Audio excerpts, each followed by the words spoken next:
পৃথিবীব্যাপী সরকার পরিবর্তন করার পেছনে যুক্তরাষ্ট্রের ইন্ধন নিয়ে সমালোচনা আছে বেশ।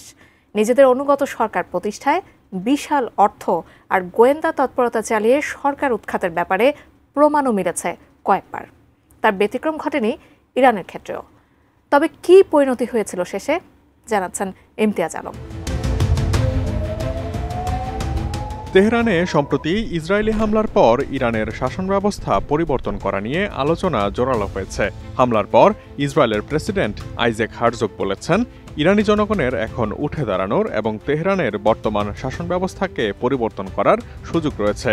তবে সিএনএনের প্রতিবেদন বলছে, ইরানে এই মুহূর্তে সরকার বিরোধী আন্দোলনের সম্ভাবনা নেই। ইতিহাস বলে, ইরানিদের যুক্তরাষ্ট্রের হস্তক্ষেপে শাসন ব্যবস্থা পরিবর্তনের অতীত অভিজ্ঞতা রয়েছে। তবে ইরান যদি বর্তমানে নয়া রাজনৈতিক ব্যবস্থায় যেতেও চায়, সেটি বাইরের কোনো দেশের সাহায্যে নয়, বরং নিজেদের মাধ্যমেই সেই পরিচয় তৈরি করতে চায় বলে উঠে এসেছে মার্কিন এই গণমাধ্যমের প্রতিবেদনে। যুক্তরাষ্ট্র তার তৎকালীন কৌশলগত মিত্র ইরানের রাজনীতিতে নাক গলাতে শুরু করে ১৯৫৩ সালে তেলকেন্দ্রিক অভ্যুত্থানের মাধ্যমে। ইরানের তৎকালীন নির্বাচিত প্রধানমন্ত্রী মোহাম্মদ মোসাদ্দেক ১৯৫৩ সালে দেশের তেলক্ষেত্র জাতীয়করণের ঘোষণা দেন। মধ্যপ্রাচ্যের তেলের উপর নির্ভরশীল যুক্তরাষ্ট্র ও ব্রিটেন এই সিদ্ধান্তকে নিজেদের স্বার্থের পরিপন্থী মনে করে গভীর উদ্বেগ প্রকাশ করে। সেই সময়টি ছিল স্নায়ুযুদ্ধের চূড়ান্ত পর্যায় এবং ইরানে জাতীয়করণকে তৎকালীন সোভিয়েত ইউনিয়নের জন্য এক বড় বিজয় হিসেবে বিবেচনা করা হয়েছিল। এরপর যুক্তরাষ্ট্র ও ব্রিটেন মিলে এক অভ্যুত্থানের মাধ্যমে মোহাম্মদ মোসাদ্দেককে ক্ষমতা থেকে সরিয়ে দেওয়ার পরিকল্পনা গ্রহণ করে।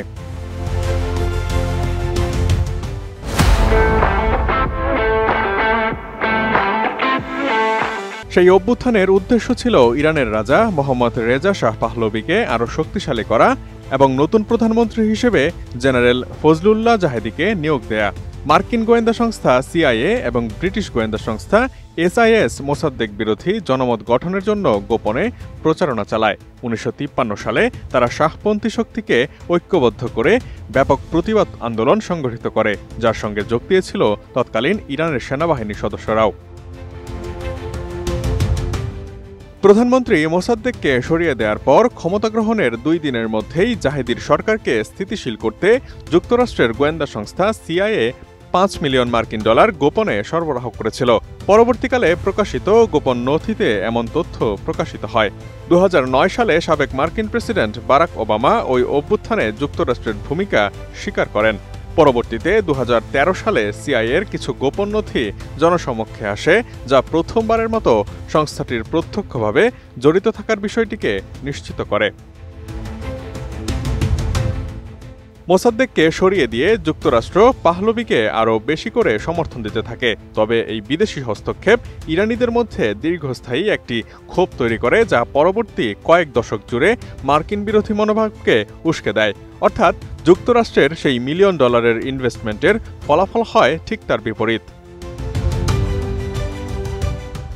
পাহলভী যুক্তরাষ্ট্রের ঘনিষ্ঠ মিত্র হয়ে উঠলে ১৯৭০-এর দশকের শেষ দিকে ইরান জুড়ে লক্ষ লক্ষ মানুষ তার শাসনের বিরুদ্ধে রাস্তায় নেমে আসে।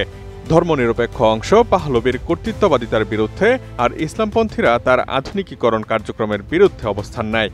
শেষ পর্যন্ত ১৯৭৯ সালে ইসলামী বিপ্লবের মাধ্যমে শাহ ক্ষমতাচ্যুত হন। এই বিপ্লবের মধ্য দিয়ে পশ্চিমা সমর্থিত রাজতন্ত্রের অবসান ঘটে এবং ইরানে ইসলামী প্রজাতন্ত্র ও ধর্মীয় শাসনের সূচনা হয়। Imtiaz Alam, desk report, ATN news.